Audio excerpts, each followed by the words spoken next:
ما كان محمد أبا أحد من رجالكم ولكن رسول الله وخاتم النبيين. صدق الله العظيم. وقال النبي صلى الله عليه وسلم: أرسلت إلى الخلق كافة وختم بي النبيون. وقال عليه الصلاة والسلام: وأنا خاتم النبيين لا نبي بعدي. صدق الله العظيم وصدق رسوله النبي الكريم. ہم سب سے پہلے اللہ رب العزت کی حمد و ثنا بیان کرتے ہیں کہ اس کائنات کا پیدا کرنے والا، زمین اور آسمانوں کا خالق و مالک، اس کی ذات واحد و یکتا ہے، کوئی اس کا شریک نہیں، اور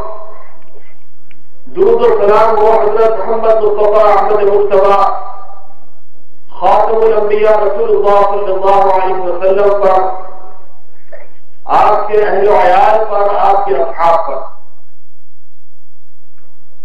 قرآن مجید کی وہ مشہور آیت ابتدا میں نے پڑھی ہے، جس میں اللہ پاک نے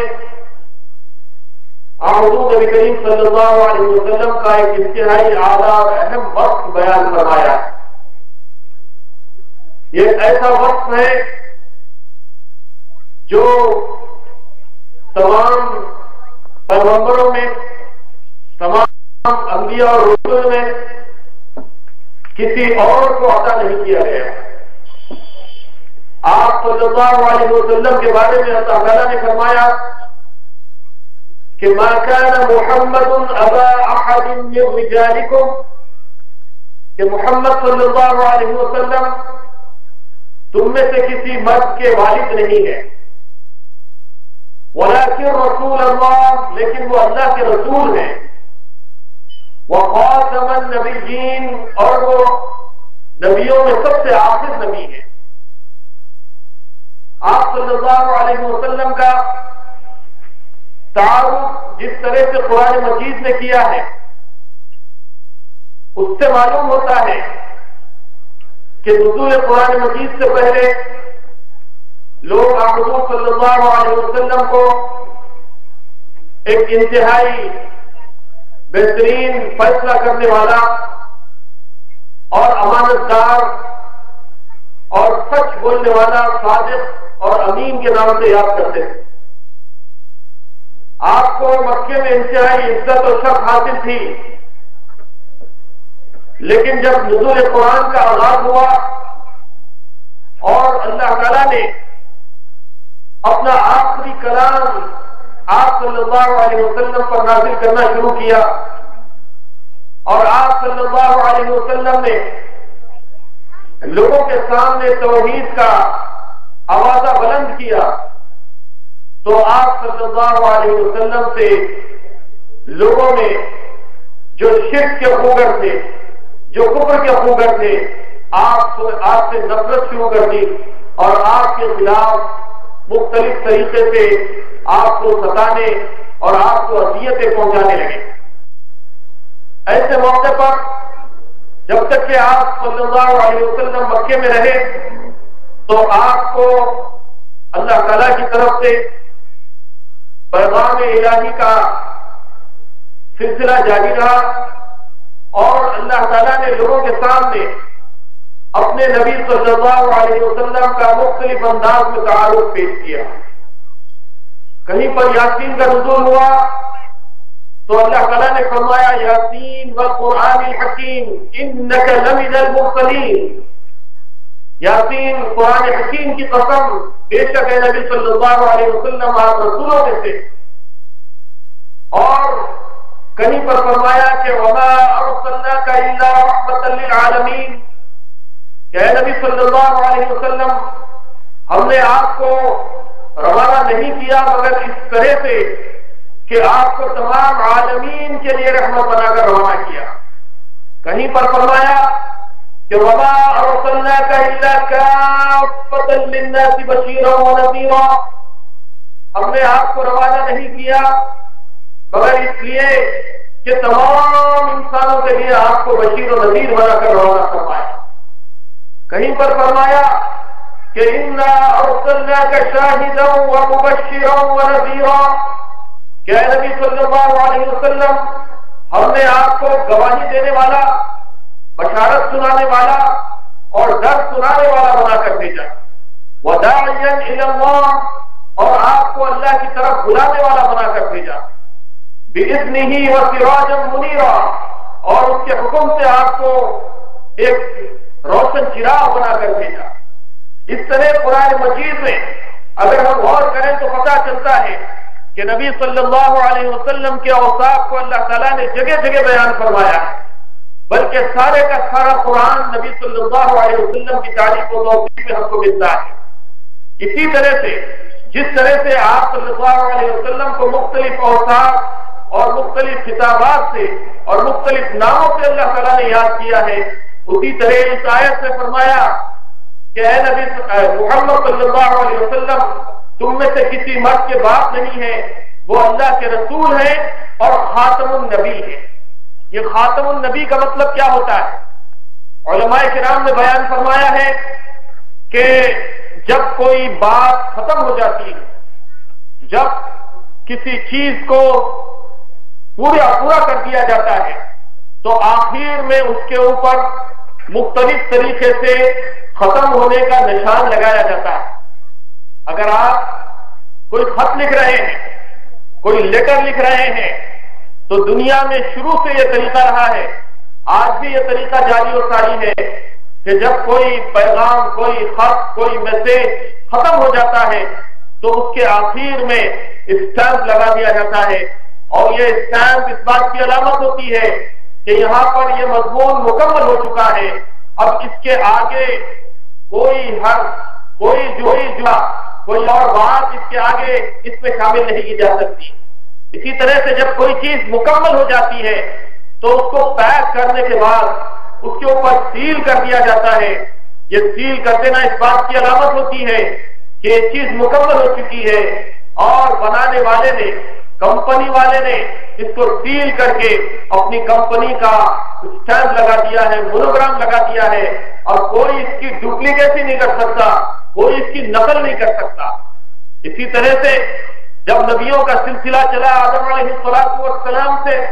تو آنے والے ہر نبی نے اپنے اپنے زمانے کی قوموں کو اس بات کی اطلاع دی کہ آئندہ آنے والے زمانے میں اور پیغمبر آئیں گے اور نبی آئیں گے، تم کو ضروری ہے کہ ان کی بات کو ماننا پڑے گا۔ جس طرح سے موسیٰ علیہ السلام آئے تو انہوں نے خبر دی کہ بعد میں ایک اور پیغمبر آئیں گے، تم کو ان کی بات ماننا پڑے گا۔ عیسیٰ علیہ السلام آئے تو عیسیٰ علیہ السلام نے کہا کہ میرے بعد ایک اور پیغمبر آئیں گے جن کا نام احمد ہوگا، اور تم کو یہ بات ضروری ہوگی کہ ان کی بات کو تمہیں ماننا پڑے گا۔ اگر کسی کہ تم مجھ پر بحیثیت پیغمبر کے ایمان لا چکے ہو، لیکن پھر آئندہ جب اور پیغمبر آئیں گے جن کا نام احمد ہوگا، جب تک کہ تم ان کی نبوت کا اقرار نہ کر لو گے، جب تک کہ تم ان پیغمبر کے اوپر ایمان نہیں لاؤ گے، ان کے اوپر نازل ہونے والی کتاب پر ایمان نہیں لاؤ گے، صرف مجھ پر ایمان لانا تمہارے لیے کافی نہیں ہوگا۔ اس طرح سے یہ سلسلہ چلتا رہا، اور پچھلے جتنے پیغمبر آئے سب نے اس بات کا اعلان کیا کہ آئندہ ایک پیغمبر آئیں گے، ان پر ایمان لانا ضروری ہے۔ لیکن جب ہمارے اور آپ کے آقا حضرت محمد صلی اللہ علیہ وسلم اس دنیا میں تشریف لائے تو آپ نے بارہا اس بات کا اعلان فرما دیا کہ ارسلت الی الخلق کافۃ وختم بی النبیون، کہ دیکھو میں تمام لوگوں کے لیے نبی بنا کر بھیجا گیا، اور اب میرے اوپر نبوت کو ختم کر دیا گیا ہے۔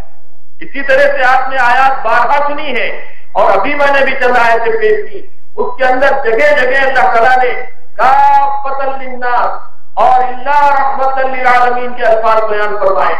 یہ ساری باتیں اس بات کی دلیل ہے کہ نبی صلی اللہ علیہ وسلم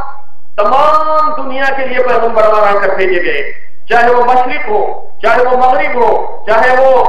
یورپ ہو، چاہے وہ امریکہ ہو، چاہے وہ آسٹریلیا ہو، چاہے وہ ایشیا کا بر اعظم ہو، چاہے وہ آج سے 1400 سال پہلے کی دنیا ہو، آج کی دنیا ہو یا قیامت تک آنے والی دنیا ہو، چاہے وہ جنات ہو چاہے وہ انسان ہو، سب کے لیے نبی صلی اللہ علیہ وسلم کو پیغمبر اور رحمت اور بشیر اور نذیر اور اللہ کی طرف بلانے والا بنا کر بھیجا گیا ہے۔ اس طرح سے کہ قرآن مجید نے اس نبی کے ذریعے سے اپنے دین کی تکمیل کا بھی اعلان فرما دیا۔ آپ سب اس بات سے واقف ہیں کہ اللہ تعالیٰ نے اپنے پاک کلام میں حجۃ الوداع کے موقع پر اعلان فرما دیا کہ الیوم اکملت لکم دینکم واتممت علیکم نعمتی ورضیت لکم الاسلام دینا۔ اللہ تعالیٰ نے اعلان فرمایا کہ آج کے دن ہم نے تمہارے لیے اپنی نعمتوں کو مکمل کر دیا اور اس دین کو تکمیل کر دیا گیا، نعمتوں کا اتمام کر دیا گیا،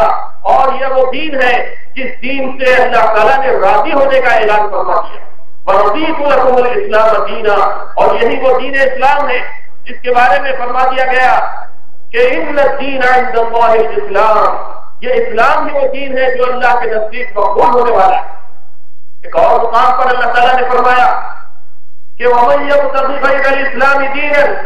فَلَن يُقْبَلَ مِنْهُ وَهُوَ فِي الْآخِرَةِ مِنَ الْخَاسِرِينَ۔ اس دین اسلام کو چھوڑ کر کوئی اور عقیدہ لے کر آئے گا، کوئی اور مذہب لے کر آئے گا، اور اس کے کتنے ہی بڑا چڑھا کر اس کی تعلیمات کو، اس کے عقائد کو اچھے سے اچھا مزین کر کے دنیا کے سامنے کیوں نہ پیش کیا جائے، لیکن اسلام ہی وہ دین ہے جو اللہ کے یہاں مقبول ہے۔ اس کے علاوہ کوئی اور مذہب لے کر کوئی اللہ کے حضور میں حاضر ہوگا تو وہ قبول نہیں کیا جائے گا، وَهُوَ فِي الْآخِرَةِ مِنَ الْخَاسِرِينَ، اور وہ نقصان اٹھانے والوں میں ہو جائے گا۔ حاضرین کرام، قرآن مجید کے اتنے تمام آیتیں اور اللہ کے رسول صلی اللہ علیہ وسلم کی بعض احادیث یہ بتلا رہی ہیں کہ یہ اللہ کا کلام آخری کلام ہے، اللہ کے یہ نبی آخری نبی ہے، اور پھر اس کلام کی حفاظت کا جو ذمہ اللہ نے لیا ہے، اس کلام ہی کی حفاظت کا ذمہ نہیں لیا ہے بلکہ اس نبی کی نبوت کی حفاظت کا ذمہ لیا ہے، نبی کی احادیث کی حفاظت کا ذمہ لیا ہے، اس لیے کہ اللہ کے کلام سے نبی کی شخصیت جڑی ہوئی ہے، نبی کی سیرت جڑی ہوئی ہے، نبی صلی اللہ علیہ وسلم کی ختم نبوت جڑی ہوئی ہے، نبی کی احادیث جڑی ہوئی ہے، اور اللہ تعالیٰ نے فرمایا کہ اِنَّا نَحْنُ نَزَّلْنَا الذِّكْرَ وَإِنَّا لَهُ لَحَافِظُونَ، بے شک ہم نے اس کلام کو نازل کیا ہے اور ہم ہی اس کی حفاظت کرنے والے ہیں۔ یہ تمام دلائل ختم نبوت کے لیے بہت زیادہ کافی ہے، اور میں تو کیا کر سکتا ہوں، ایک چھوٹا سا طالب علم ہوں، آپ کے سامنے مولانا بڑی تفصیل کے ساتھ ختم نبوت کے سلسلے میں بات رکھیں گے، میں تو صرف تعارف پیش کرنے جا رہا ہوں، اور اس تعارف میں بات ذہن میں ہونی چاہیے کہ آخر نبی کریم صلی اللہ علیہ وسلم کی ذات اقدس ہم سب کے لیے اپنی جانوں سے زیادہ عزیز ہے۔ جب تک کہ کسی بندے مومن کی جان سے زیادہ حضور نبی کریم صلی اللہ علیہ وسلم کی محبت عزیز نہیں ہو جائے گی، اس کا ایمان کامل نہیں ہو سکتا۔ اللہ کے رسول صلی اللہ علیہ وسلم نے خود ارشاد فرمایا کہ جب تک کہ کوئی آدمی کے نزدیک میں اس کے باپ سے زیادہ، اس کی اولاد سے زیادہ اور تمام انسانوں سے زیادہ محبوب نہ ہو جاؤں، تب تک کہ اس کا ایمان کامل نہیں ہو سکتا۔ آئیے اس ارشاد پاک کی روشنی میں ہم سیرت النبی کے چند واقعات کو ایک نظر دیکھتے ہیں اور کوشش کرتے ہیں کہ وہ صحابہ کرام جو اللہ کے نبی صلی اللہ علیہ وسلم پر ایمان لائے اور اپنی جان اور مال سب کچھ اللہ کے نبی پر قربان کر دی، انہوں نے عمل کے میدان میں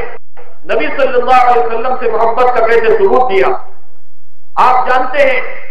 کہ حضور صلی اللہ علیہ وسلم کے زمانے میں جب مدنی دور کا آغاز ہوا اور مشرکین مکہ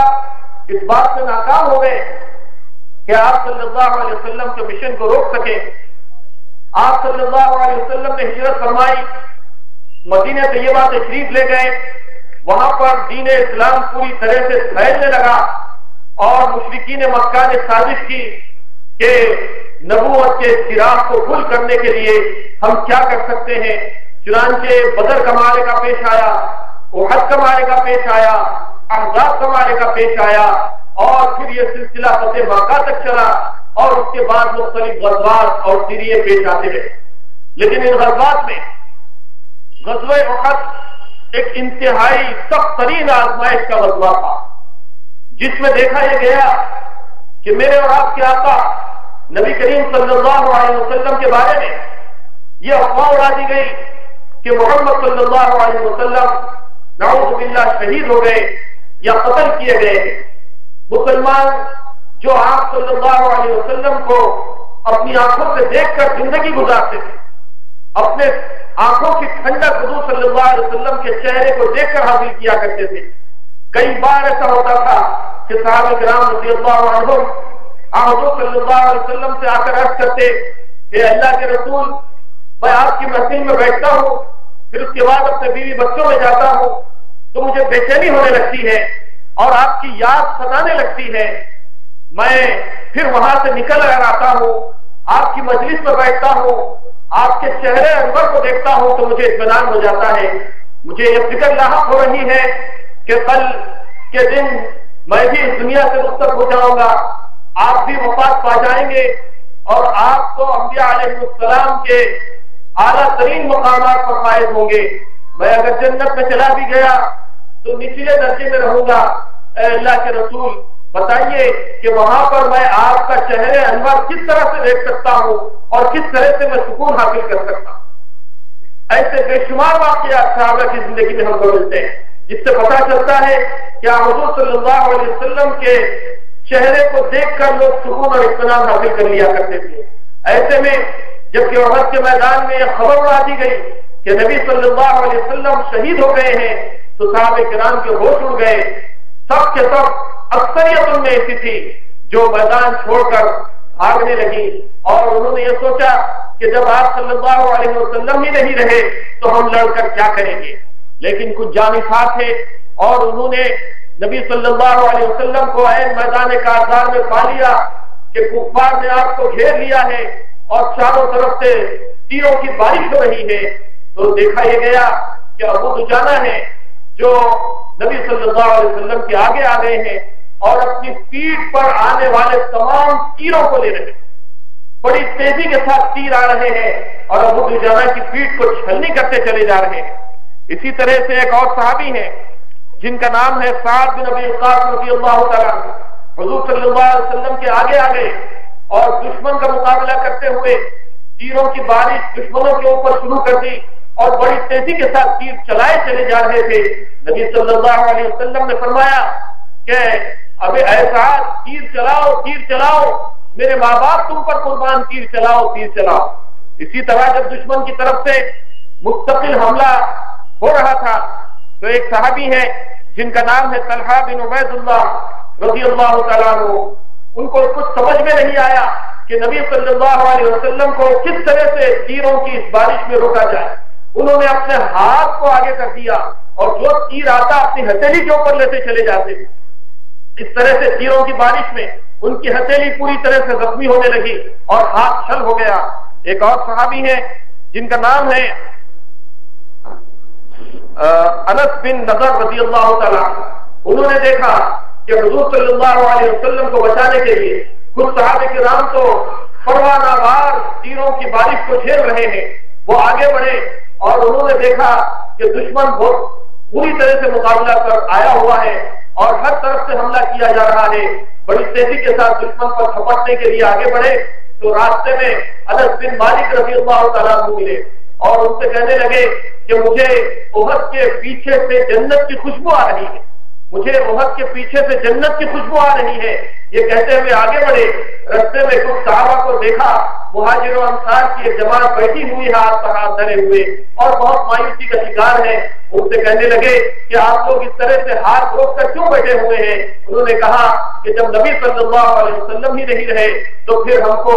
لڑ کر فائدہ کیا ہے؟ تو حضرت انس بن نضر نے فرمایا کہ جس نبی نے دین کے اوپر اپنی جان دے دی ہے تو تم کو بھی چاہیے کہ تم بھی اس دین کے لیے اپنی جان دے دو. یہ کہتے ہوئے آگے بڑھے، دشمن کے اوپر ٹوٹ پڑے اور دیکھتے ہی دیکھتے جام شہادت نوش کر لیا. ایک اور صحابی کے بارے میں آتا ہے کہ انہوں نے دشمن کا مقابلہ اس بہادری سے کیا کہ ان کی آنکھ کے اوپر تیر لگی اور ان کا دیدہ نکل کر باہر گلے کے اوپر آ گیا. نبی صلی اللہ علیہ وسلم کو پتا چلا تو آپ نے اپنے ہاتھ سے وہ آنکھ کو اٹھا کر ان کی آنکھ میں رکھ دیا اور وہ آنکھ درست ہو گئی. اس طرح کے بے شمار واقعات ہم کو ملتے ہیں. ایک خاتون کے بارے میں آتا ہے کہ میدان احد میں آگے بڑھی چلی جا رہی تھی اور اس کو پتا چلا کہ نبی صلی اللہ علیہ وسلم شہید کر دیے گئے تو بے تحاشا آگے بڑھ رہی ہے. راستے میں کسی نے کہا کہ کہاں جا رہی ہو؟ تمہارا شوہر مارا گیا ہے، وہ جنگ میں کام آ گیا ہے. تو انا للہ پڑھا اور آگے بڑھنے لگی.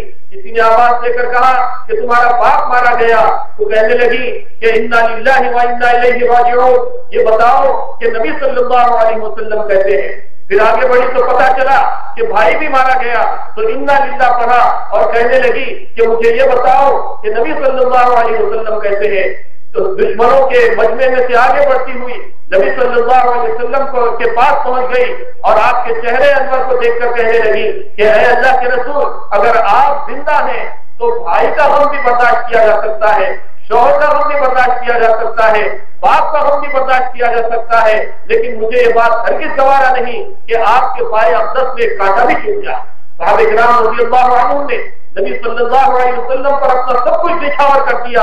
اور ہر طرح کی قربانی دیتے تھے، لیکن نبی صلی اللہ علیہ وسلم کے چہرے انور کو دیکھ کر ہر قسم کا غم ان کا غلط ہو جایا کرتا. حاضرین کرام، یہ تو چند مثالیں اور کوئی شمار مثالیں سیرت میں ہم کو ایسی ملتی ہیں. اسی طرح سے ہم دیکھتے ہیں کہ نبی صلی اللہ علیہ وسلم کی شان میں گستاخی کی جاتی تھی، یا آپ کے مقابل میں کوئی آپ کے مقابل میں آ کر اس بات کا دعویٰ کرتا کہ اللہ کے رسول صلی اللہ علیہ وسلم جس طرح سے نبی بنا کر بھیجے گئے ہیں، اللہ نے نعوذ باللہ مجھے بھی نبی بنایا ہے، تو صحابہ کرام اس کی سرخوبی کرتے اور اس کو کیفر کردار تک پہنچائے بغیر نہیں رہتے. اسی زمانے میں جیسے آج ہم دیکھ رہے ہیں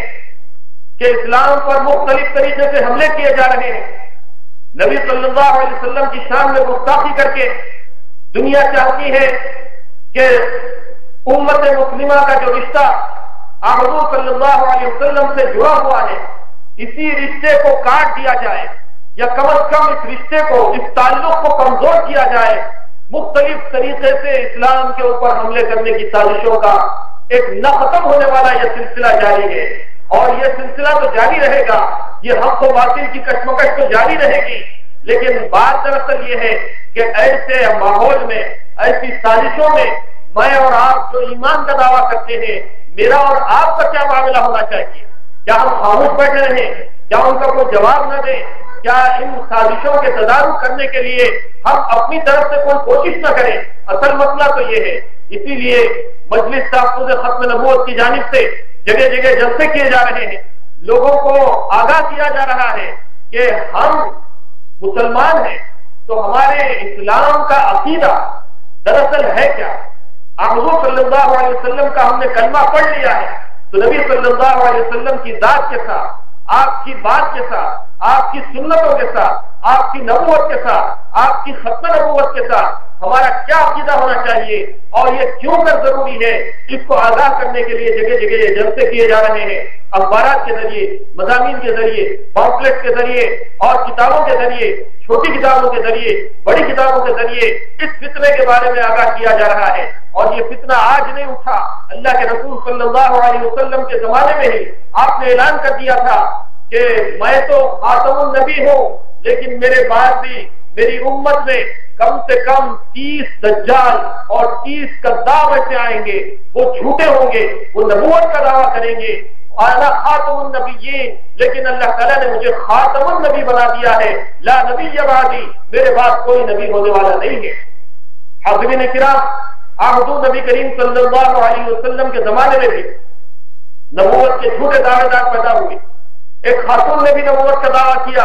اور اس کو بھی قتل کیا گیا. ایک نبوت کا دعوے دار تو بہت مشہور ہے سیرت کی کتابوں میں، جس کو مسلمہ کذاب کے نام سے یاد کیا جاتا ہے. اور جب تک کہ اس مسلمہ کذاب کو قتل نہیں کر دیا گیا، مسلمانوں نے اطمینان کا ساتھ نہیں لیا. اور آپ جانتے ہیں کہ احد کے میدان میں حضرت حمزہ کی شہادت ہوئی. حضرت حمزہ رضی اللہ تعالیٰ عنہ حضور نبی کریم صلی اللہ علیہ وسلم کے چچا تھے. اور بہت چہیتے سے جاتے. آپ کے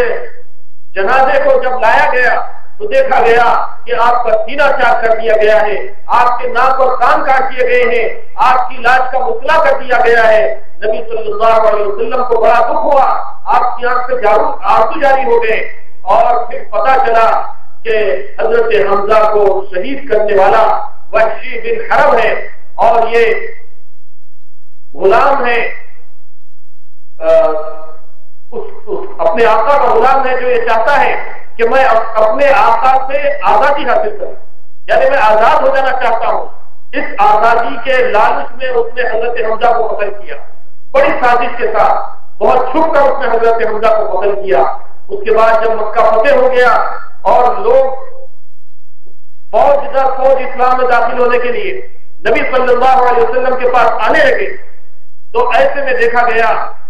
کہ ایک وقت میں وحشی بن حرب بھی آیا, اور آ کر حضور صلی اللہ علیہ وسلم سے عرض کیا گیا کہ اللہ کے رسول, آپ کے چچا حضرت حمزہ کا قاتل وحشی بھی آیا اور وہ چاہتا ہے کہ اسلام میں داخل ہو جائے. نبی صلی اللہ علیہ وسلم نے بہت ہی صبر اور تحمل کا مظاہرہ فرمایا, اور آپ نے فرمایا کہ اگر کوئی شخص اسلام میں داخل ہو کر جہنم کی آگ سے بچنا چاہتا ہے تو میں اپنے کئی لوگوں کا قتل ہونا بھی برداشت کرتا ہوں. چنانچہ وحشی کو پیش کیا گیا, آپ صلی اللہ علیہ وسلم نے وحشی کو کلمہ پڑھایا, دائرہ اسلام میں داخل کیا, اور اس کے بعد اس سے پوچھا کہ اے وحشی بتاؤ تو صحیح کہ تم نے میرے چچا حمزہ کو کس طرح سے قتل کیا. تو وحشی نے احد کے میدان کی وہ ساری رودات حضور نبی کریم صلی اللہ علیہ وسلم کے سامنے پیش کی, اور فرمایا کہ میں نے دیکھا کہ ایک جانباز ہے, ایک بہادر ہے, اتنی بہادری سے مقابلہ کر رہا ہے کہ وہ احد کے میدان میں جس دشمن رسول کے اوپر حملہ کرتا ہے تو اس کی لاش زمین کے اوپر نظر آتی ہے. بڑی بہادری کے ساتھ وہ گھوڑے پر سوار اور دشمن کی صفوں کو پلٹتے ہوئے چلے جا رہے تھے. میں ایک پتھر کی چٹان کے پیچھے چھپا ہوا تھا, اور جب حضرت حمزہ دشمنوں سے مقابلہ کرتے ہوئے پتھر کی چٹان کے سامنے میرے پاس سے گزر رہے تھے تو میں نے تاک کر وہ نیزہ ان کو مارا جس نیزے کو میں نے زہر میں ڈبا کر تیاری کی تھی, اور وہ نیزہ ان کی ناک کے آر پار ہو گیا. وہ لڑکھڑا کر گرے اور کچھ ہی دیر کے اندر جام شہادت نوش کیا. یہ واقعہ حضور صلی اللہ علیہ وسلم نے سماعت کیا, آپ کی آنکھ سے آنسو جاری ہو گئے, اور اس کے بعد کہنے لگے کہ اے وحشی, میری تم سے یہ گزارش ہے کہ آئندہ جب بھی میری محفل میں آؤ تو میری نظروں کے سامنے نہیں بیٹھنا, کبھی ادھر بازو یا ادھر بازو بیٹھنا, اس لیے کہ جب میری نظر تمہارے اوپر پڑتی ہے تو مجھے اپنے چچا کی یاد آ جاتی. چنانچہ حضرت وحشی جو اب اسلام قبول کر چکے, جن کو صحابیت کا شرف حاصل ہو چکا, وہ رضی اللہ تعالی عنہ ہو گئے. انہوں نے اس بات کا لحاظ رکھا کہ جب بھی نبی صلی اللہ علیہ وسلم کی محفل میں آتے تو آپ کی نظروں سے ہٹ کر سائڈ میں کہیں بیٹھ جایا کرتے تھے,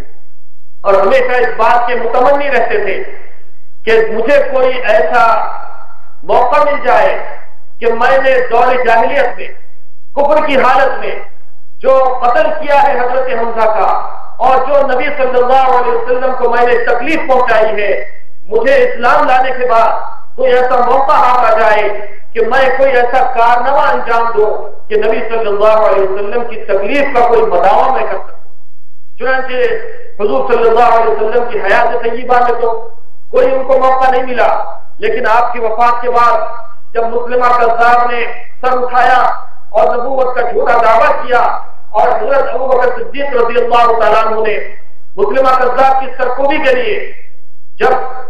لشکر روانہ فرمایا تو اس لشکر کے ایک سپاہی کی طرح وحشی بھی اس کے اندر شامل ہو گئے, اور وہی نیزہ اپنے ساتھ رکھا جس نیزے سے انہوں نے حضرت حمزہ کو قتل کیا تھا. جب انہوں نے اس لڑائی میں مسلمہ کذاب کو قتل کر دیا اسی نیزے سے, تو کہا کرتے تھے کہ قتلت فی الکفر خیر الناس وفی الاسلام شر الناس, کہ میں نے حالت کفر میں ایک بہترین انسان کو قتل کر دیا, اور حالت اسلام میں نے ایک بدترین انسان کو قتل کر دیا، اس طرح سے میں نے پچھلے قتل کا بدلہ اس قتل کے ذریعے سے چکا دیا۔ یہ واقعہ سنانے کی وجہ یہ ہے کہ صحابہ کرام کے زمانے میں بھی جب کوئی نبوت کا جھوٹے دعوے دار ہوتا تھا تو صحابہ کرام اپنے اوپر اس بات کو فرض عین سمجھتے تھے کہ جب تک کہ اس جھوٹے نبی کو اور اس کے وجود سے زمین کو پاک نہ کر دیا جائے ہم نبی صلی اللہ علیہ وسلم کی محبت کا حق ادا نہیں کر سکتے۔ حاضرین کرام، اس زمانے سے آج تک اسلام کے خلاف بے حساب سازشیں ہوتی رہیں اور بڑی لمبی تاریخ ہے 1500 سال کے درمیان کی۔ دنیا میں دشمنان اسلام بھی پیدا ہوتے رہے اور داعیان اسلام بھی پیدا ہوتے رہے، جانکاران اسلام بھی پیدا ہوتے رہے، اور دونوں میں یہ جو کشمکش ہے وہ جاری رہی، قیامت تک جاری رہے گی۔ اور اسی کا یہ سلسلہ ہے کہ ہندوستان کے اندر بھی قادیان میں ایک انتہائی ناپاک کوشش کی گئی اور ایک شخص کو کھڑا کیا گیا، اس نے جھوٹی نبوت کا دعویٰ کیا اور اس نے نہ صرف یہ کہ اپنے آپ کو نبی کہا، اس نے تو اپنے بارے میں بہت کچھ کہا۔ تفصیلات تو مولانا محترم آپ کے سامنے پیش کریں گے، میں صرف یہ عرض کرنا چاہتا ہوں کہ ہر مرحلہ جو اپنی زندگیاں گزار رہے اس میں ہم دین اور اسلام کے بارے میں بہت ہی واقفیت نہیں رکھتے، جانکاری نہیں رکھتے۔ ہم میں سے بہت سارے لوگوں کو معلومات ہی نہیں ہے نبی صلی اللہ علیہ وسلم کی ختم نبوت کیا ہے، حضور صلی اللہ علیہ وسلم کا آخری نبی ہونا قرآن و حدیث سے کس طرح سے ثابت ہے، اور آپ کا آخری نبی ہونا کیوں ضروری ہے۔ دین اسلام کی بنیاد میں ختم نبوت کا کیا مرتبہ اور مقام ہے، یہ تو بہت دور کی بات ہے۔ ہم تو ایسی زندگیاں گزار رہے ہیں کہ ہم میں سے اکثریت دنیا کے تو بہت سارے معلومات رکھتی ہے، فلمی دنیا کی معلومات رکھتی ہے، کھیل کی دنیا کی معلومات رکھتی ہے، سیاسی دنیا کی معلومات رکھتی ہے، اور اپنے بہت سارے وہ لوگوں کے بارے میں معلومات رکھتے ہیں جن کو ہم چاہتے ہیں، جن کو ہم اپنا آئیڈیل بنا کر زندگی گزارنا چاہتے ہیں۔ لیکن افسوس کی بات یہ ہے کہ ہم جس نبی کا کلمہ پڑھتے ہیں، جس نبی کے امتی ہیں، جس نبی کی شفاعت کے ہم متمنی ہیں، اس نبی کے بارے میں ہم کچھ نہیں جانتے۔ ختم نبوت تو دور کی بات ہے، نبی صلی اللہ علیہ وسلم کی حیات طیبہ،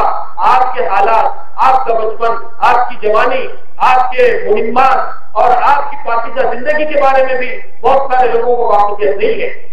تحفظ ختم نبوت کے ذریعے سے کوشش اس بات کی جا رہی ہے کہ جہاں حضور صلی اللہ علیہ وسلم کی سیرت کے مختلف پہلو لوگوں کے سامنے لائے جائیں، وہیں پر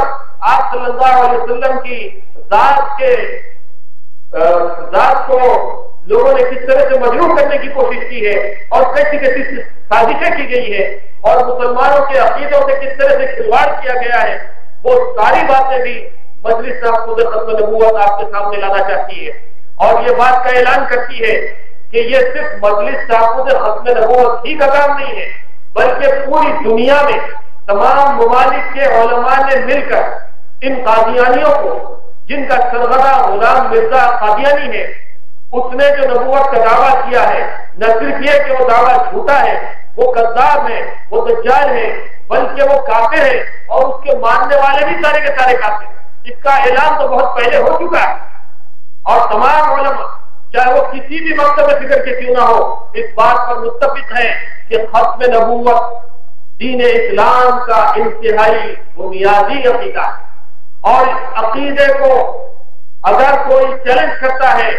تو مسلمان خاموش نہیں بیٹھ سکتے اور اس کا پورا پیچھا کیا جائے گا، اس کا مقابلہ کیا جائے گا، اور پھر مسلمانوں کے عقیدے کے تحفظ کے لیے جو کچھ بھی ہو سکتا ہے وہ کیا جائے گا۔ ان تمام باتوں کا تفصیل کے ساتھ جائزہ لیجیے۔ مولانا اشرف حافظ صاحب مدد اللہ علیہ یہ چند کے پورے کلمات جو میں نے آپ کے سامنے پیش کیے ہیں، اللہ تعالیٰ سے دعا ہے کہ اللہ تعالیٰ ان کلمات کو شرف قبولیت عطا فرمائے اور نبی صلی اللہ علیہ وسلم کی سچی محبت، آپ کے تاج ختم نبوت کی حفاظت کے لیے ہم جو کچھ بھی کر سکتے ہیں وہ سب کچھ کرنے کی اللہ تعالیٰ